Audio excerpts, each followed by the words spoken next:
mengenal tempat tinggal Rasulullah Sallallahu Alaihi Wasallam. Pemirsa beriman, Rasulullah Sallallahu Alaihi Wasallam merupakan rahmatan lil alamin.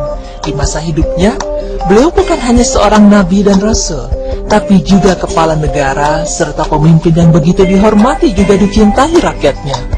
Namun, kehidupannya jauh dari kata mewah dan serba berkecukupan bak sang raja. Lebih jauh, dalam sebuah hadis riwayat Bukhari Muslim dijelaskan, suatu hari Sayyidina Umar bin Al-Khattab pernah menemui Nabi Muhammad SAW. Saat itu beliau sedang berbaring di atas tikar kasar yang terbuat dari pelepah kurma, dengan berbantalkan kulit kasar yang berisi serabut ijuk kurma.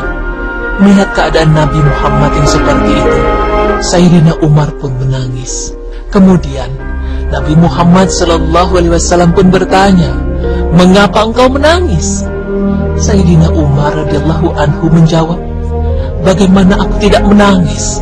Tikar ini membekas pada tubuhmu. Engkau adalah Rasulullah Sallallahu Alaihi Wasallam, utusan Allah Subhanahu Wa Taala. Kekayaanmu hanya seperti ini, sedangkan Kisra dan raja-raja lainnya hidup bergelimangkan kemewahan." Nabi Muhammad Sallallahu Alaihi Wasallam menjawab, "Apakah engkau tidak rela jika kemewahan itu untuk mereka di dunia dan untuk kita di akhirat nanti?"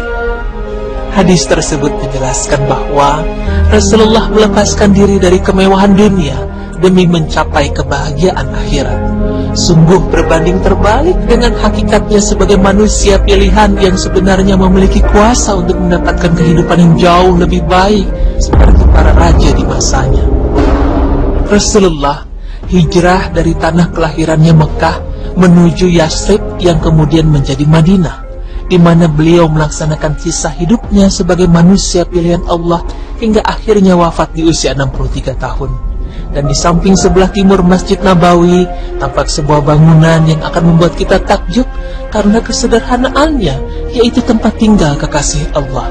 Dalam kitab Sahih Adabul Mufrad karya Imam Bukhari menyebutkan bahwa Daud bin Qais berkata, "Saya melihat kamar Rasulullah Sallallahu Alaihi Wasallam. Atapnya terbuat dari pelepah kurma yang terbalut dengan serabut. Saya perkirakan lebar rumah ini kira-kira 6 atau 7 hasta. Saya mengukur luas rumah dari dalam 10 hasta, dan saya kira tingginya antara 7 dan 8. Saya berdiri di pintu Aisyah. Saya dapati kamar ini menghadap Maghrib atau Maroko." Rumah Rasulullah Sallallahu Alaihi Wasallam terbuat dari tanah sebagaimana kebiasaan rumah-rumah bangsa Arab kala itu, lalu dirangkai dengan pelepah-pelepah kurma sebagai pelindung bagian atas. Rumah tersebut diberi pintu yang juga terbuat dari rangkaian pelepah kurma guna memagari bagian halaman atau beranda.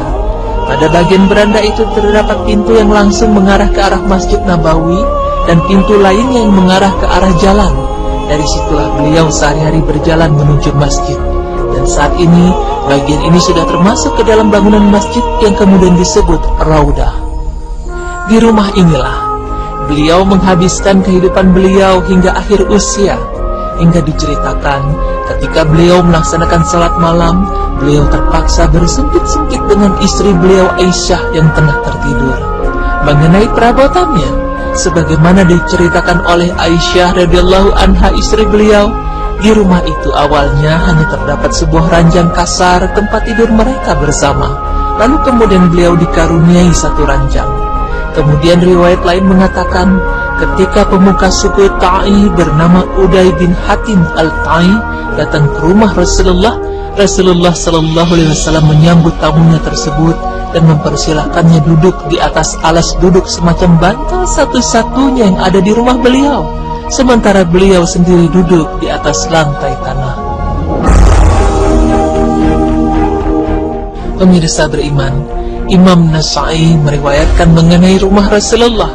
Beliau berkata bahwa jangan heran bila kita melihat tempat tinggal yang ukurannya sangat kecil dan sederhana, dengan hamparan tikar yang usang dan nyaris tanpa perabot.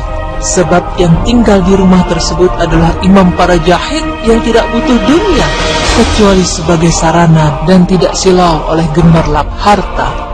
Bahkan dunia dan seisinya dijadikan penyejuk hatinya dalam salat. Rasulullah bersabda yang artinya, untuk apa dunia bagiku?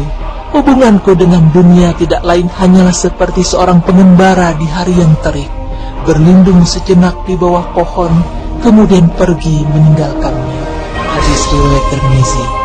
Semoga pemaparan kami mengenai rumah Rasulullah Sallallahu Alaihi Wasallam bisa memberikan manfaat serta menambah rasa syukur terhadap nikmat Allah dan menjadikan kita manusia yang tidak terpikat dengan silaunya harta duniawi. Amin ya rabbal alamin. Masya Allah, Bansal Muhammad. Betapa sederhananya beliau ya, sedangkan kita sekarang umatnya justru berlomba-lomba untuk bermegah-megahan. Megah-megah, menyombongkan diri, padahal itu kredit. Ya, kredit tapi sombong. Benar. Ya, memang sebetulnya itu mengajarkan kita dari Rasulullah supaya kita bisa lebih humble. Betul. Dan kita bisa memanfaatkan uang yang diberikan Allah Subhanahu wa taala sebagai berkah untuk kita tuh dengan yang sebaik-baik mungkin. Jangan Betul untuk menyombongkan diri. Iya, dan alhamdulillah sudah selesai hari ini. Saya Zizi Syaf undur diri. Saya Saru Gunawan juga. Assalamualaikum warahmatullahi wabarakatuh.